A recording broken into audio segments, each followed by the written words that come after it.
True to its mission. A vertical line representing a transmitter tower signifies our core business of broadcasting. 3 rings stand for the network's presence in the lives of Filipinos, here, there, and everywhere. A crystal plane denotes ABS-CBN's dynamic spirit. Below it, the network's call letters merge and graphically underscore our mission of being in the service of the Filipino, wherever he may be.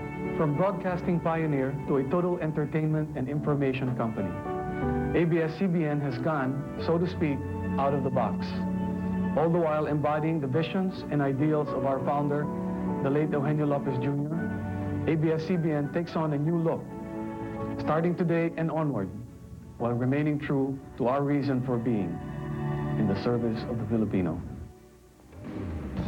Mga kapamilya natin sa Pilipinas, narito ang kasaysayan ng ABS-CBN sa loob ng 50 taon. Isasalaysay sa pamamagitan ng bagong ABS-CBN Millennium Theme na likha ni Ginoong Ryan Cayabyab.